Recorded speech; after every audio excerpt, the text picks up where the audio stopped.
आज की कहानी अकेली बुढ़िया की दिवाली। पूरे मोहल्ले में दीपावली की धूम मची थी।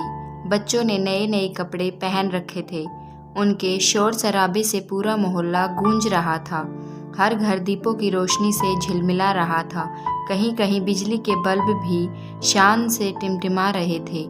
लेकिन इन सब रंगीनियों से बहुत दूर शांति काकी का मकान लगभग अंधेरे में डूबा हुआ था।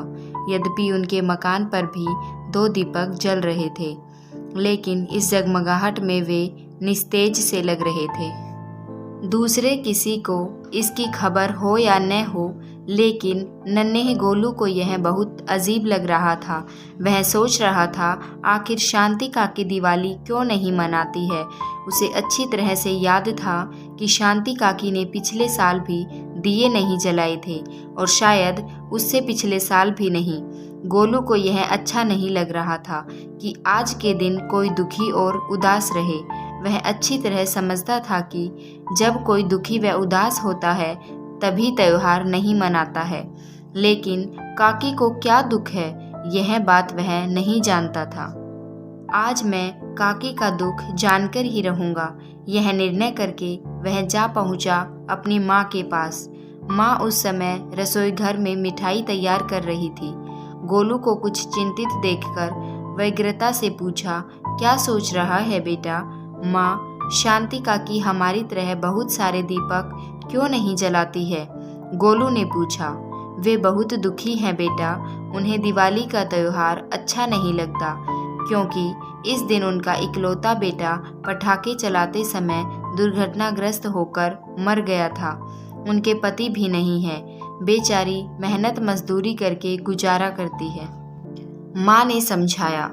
आप मुझे हमेशा कहती हो कि दीन दुखी की सेवा करनी चाहिए, तब क्या मैं काकी का बेटा बन जाऊं? गोलू ने आज्ञा लेने की दृष्टि से पूछा। किसी अच्छे काम के लिए मैं भला क्यों मना करूंगी? माँ ने मुस्कुराते हुए कहा। माँ की स्वीकृति मिलते ही चेहरा खिल उठा। वह सरपट शांति काकी के घर की ओर भागा, लेकिन माँ की आवाज़ सुनकर उसे वापस लौटना पड़ा। बेटा, यह मिठाई तो लेते जा। कहते हुए जब माँ ने मिठाई का डिब्बा गोलू के हाथों में थमाया तो उसे अपनी माँ पर गर्व हुआ। मिठाई का डिब्बा लेकर वह काकी के घर की ओर दौड़ा। प्रसन्नता के मारे उसके कदम धरती पर नहीं पड़ रहे थे। आज वह किसी बेसहारा का सहारा बनने जा रहा था। शीघ्र ही वह शांति काकी के घर पहुंच गया। काकी घर के एक कोने में बैठी रो रही थी। शायद उन्हें अपना बेटा याद आ रहा था। काकी, आप रो रही हो? गोलू ने पूछा, पर काकी चुप बैठी रही, जैसे कुछ सुना ही न हो। गोलू ने काकी को हाथ से झकझोर कर पूछा, बताइए काकी, आपको क्या दुख है? लेकिन काकी ने गोलू के प्रश्न का कोई जवाब नहीं दिया। अपने आंसू पोंछते हुए उन्होंने गोलू को बैठने के लिए कहा, पर गोलू तो जैसे घर से दृढ़ निश्चय करके आया था। बोला, मैं जानना चाहता हूँ कि आप दीपावली के दिन बहुत सारे दीपक क्यों नहीं जलाती, और आप अभी रो क्यों रही हो?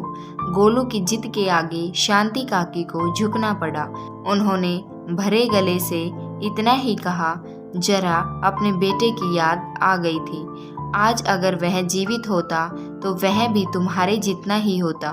काकी, अगर बेटा नहीं रहा तो क्या मैं आपका बेटा नहीं बन सकता? मुझे अपना बेटा बना लो काकी। आज से मैं तुम्हारा बेटा हूँ, गोलू ने भोलेपन के साथ कहा।